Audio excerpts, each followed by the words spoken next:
예수께서 배를 타시고 다시 맞은편으로 건너가시니 큰 무리가 그에게로 모이거늘 이에 바닷가에 계시더니 회당장 중의 하나인 야이로라 하는 이가 와서 예수를 보고 발 아래 엎드려 간곡히 구하여 이르되 내 어린 딸이 죽게 되었사오니 오셔서 그 위에 손을 얹으사 그로 구원을 받아 살게 하소서 하거늘 이에 그와 함께 가실새 큰 무리가 따라가며 에워싸 밀더라. 12해를 혈루증으로 알아온 한 여자가 있어 많은 의사에게 많은 괴로움을 받았고 가진 것도 다 허비하였으되 아무 효용이 없어 도리어 더 중하여 졌던 차에 예수의 소문을 듣고 무리 가운데 끼어 뒤로 와서 그의 옷에 손을 대니 이는 내가 그의 옷에만 손을 대어도 구원을 받으리라 생각함일러라. 이에 그의 혈루 근원이 곧 마름에 병이 나은 줄을 몸에 깨달음이라. 예수께서 그 능력이 자기에게서 나간 줄 곧 스스로 아시고 무리 가운데서 돌이켜 말씀하시되 누가 내 옷에 손을 대었느냐 하시니 제자들이 여짜오되 무리가 에워싸 미는 것을 보시며 누가 내게 손을 대었느냐 물으시나이까 하되 예수께서 이 일을 행한 여자를 보려고 둘러보시니 여자가 자기에게 이루어진 일을 알고 두려워하며 떨며 와서 그 앞에 엎드려 모든 사실을 여쭈니 예수께서 이르시되 딸아 내 믿음이 너를 구원하였으니 평안히 가라. 내 병에서 놓여 건강할지어다. 아멘. 네, 마가복음 5장 21절에는요. 우리가 잘 알고 있는 내용이죠. 12의 혈루증을 앓던 한 여자가 예수님의 그 겉옷을 만져서 낫는 기적이 나타납니다. 이 일이 있기 전에 회당장 야이로의 딸이 죽음 앞에 서 있는 상태에서 회당장 야이로가 자기의 외동딸, 어린 딸, 정말 금쪽 같은 딸을 좀 살려달라고 예수님에게 청하는 그 사건이 앞서 있죠. 12의 혈루증을 앓은 여자, 혈루증이라는 것은 유출병이라고도 하고 피가 몸에서 빠져나가는 병입니다. 율법상으로 부정하다. 피 흘림은 부정한 것이죠.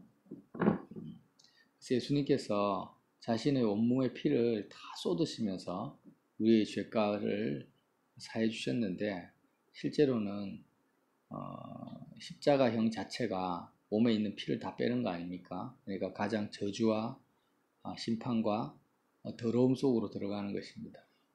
그래서 우리가 당해야 될 모습이죠. 그래서 우리가 당해야 될 모습의 그 축소판이 바로 혈루증 걸린 여인의 모습이라고 볼 수 있습니다. 항상 생명이 빠져나가는 거죠. 정말 내가 붙들어야 될, 또 지켜야 될 것은 붙잡지 못하고 허탄한 것으로 썩어질 것에 계속 우리의 생명을 헛된 곳에 쏟아 부어버리는 것입니다. 이것을 멈출 수가 없습니다. 이게 무슨 말입니까? 이 세상 일 다 불타 없어지고 잠깐 있다가 사라질 이 땅의 일에 사람들의 마음과 생각과 모든 정력과 생명, 시간을 전부 다 쏟아버리는 것이죠. 결국 알고 보면 모든 인생이 혈루증 걸린 여인과 같는데 12해가 아니라 태어나면서부터 평생 동안 자신의 생명을 세상에 다 허비하면서 살다가 결국에는 세상과 함께 멸망해버리는 인생이라는 것입니다. 그런데 이제 주님이 이런 우리에게 오셔서 진실된 생명이 되십니다. 주님이 참된 생명이 되시는데 그 주님의 능력이 혈루증 걸린 여인에게로 전달되어집니다. 어떻게 전달되어지는가가 중요한 거죠. 지금 예수님은 수많은 무리와 함께 에워싸 미는 가운데 있습니다. 군중들에게 둘러싸여서 여기 부딪히고 저기 부딪히면서 그렇게 길을 가고 계시는 건데 그렇게 예수님과 부딪히고 함께하고 같이 동행하면서 바로 옆에 예수님이 계십니다.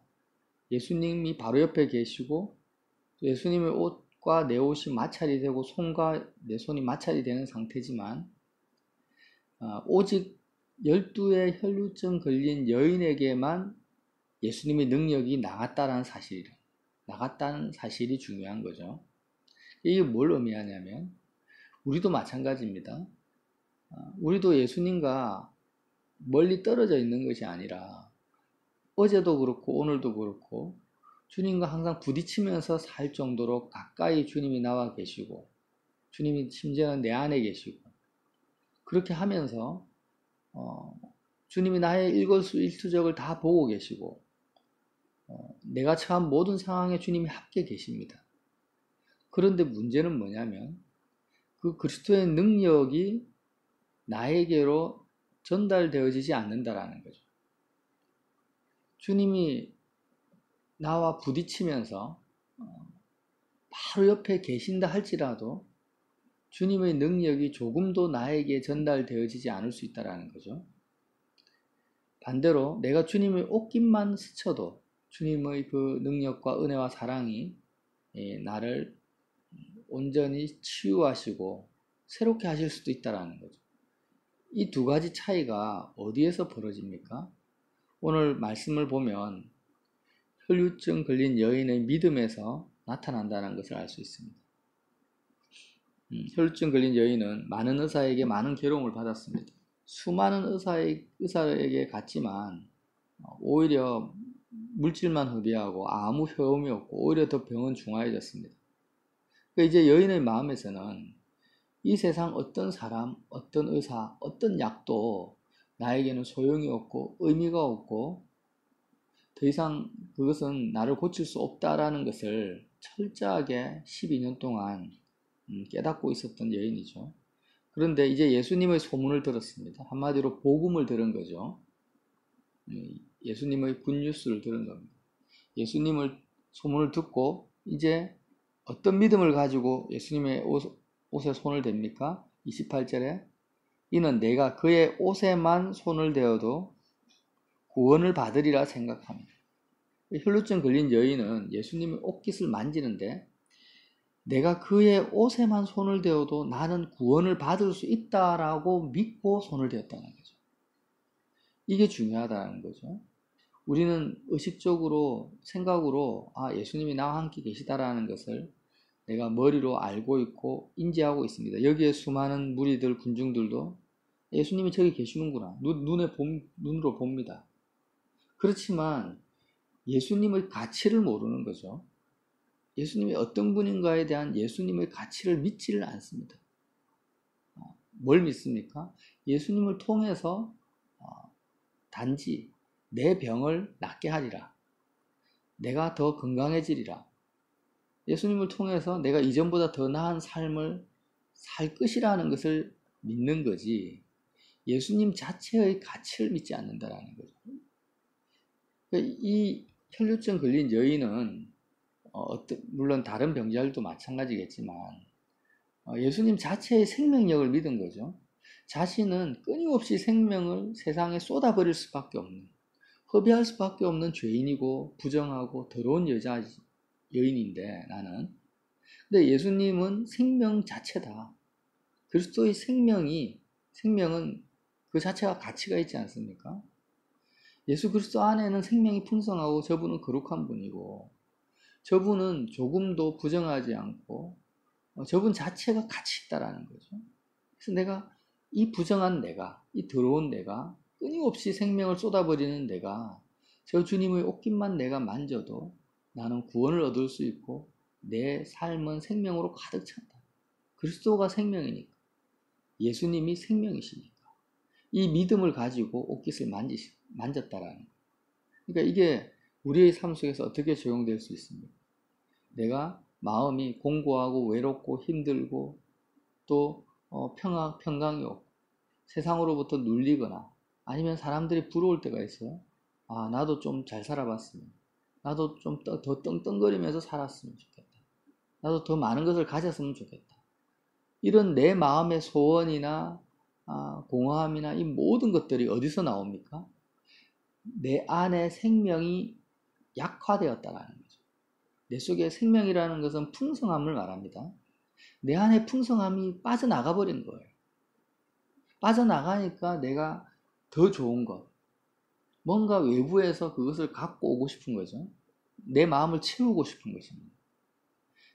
마치 12에 걸린 여인의 피가 다 빠져나가서 얼굴에는 창백하고 생기가 하나도 없고 마치 좀비처럼 그냥 아무 생명력이 없이 죽을 날만 기다리는 이 여인과 같이 그런 우리의 마음의 상태가 크고 작은 마음의 상태가 될 때마다 우리는 뭘 생각하냐?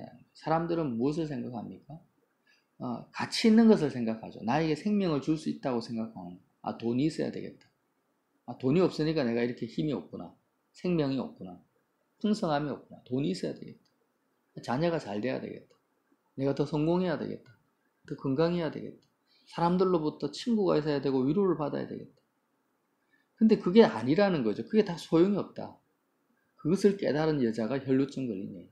많은 의사를 찾아가고 많은 것을 다 해봤지만 그 어디에서도 자신의 병을 고칠 수 있는 사람을 만나본 적이 없습니다.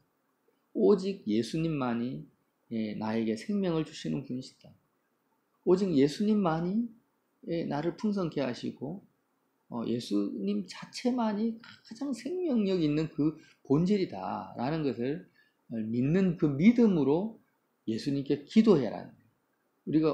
우리는 지금 예수님의 옷깃을 육적으로는 만질 수가 없습니다. 하늘에 계시니까. 그렇지만 우리가 얼마든지 우리의 영과 우리의 마음으로 예수님과 접촉할 수가 있다는 거죠. 그냥 기도할 때 예수님 하고 예수님 이름만 불러도 그것이 접촉이죠. 주님 하고 불러도 누구든지 나의 이름을 부르는 자는 구원을 얻으리라. 그리스도의 이름을 부를 때, 주님의 이름을 부를 때 그것이 접촉입니다. 그런데 나더러 주여 주여 하는 자마다 다 천국에 들어갈 것이 아니라고 했죠. 하나님 아버지의 뜻대로 행하는 자가 천국에 들어간다. 그러니까 결국 주님의 이름을 부른다 해서 다 이 혈루증 걸린 여인처럼 구원을 받는 것이 아닙니다. 믿음으로 불러야 된다는 거죠. 예수님의 이름을. 믿음으로 부르는 것이 뭡니까? 하나님 아버지의 뜻대로 행하는 것이고 아버지의 뜻을 쫓아서 사는 것입니다.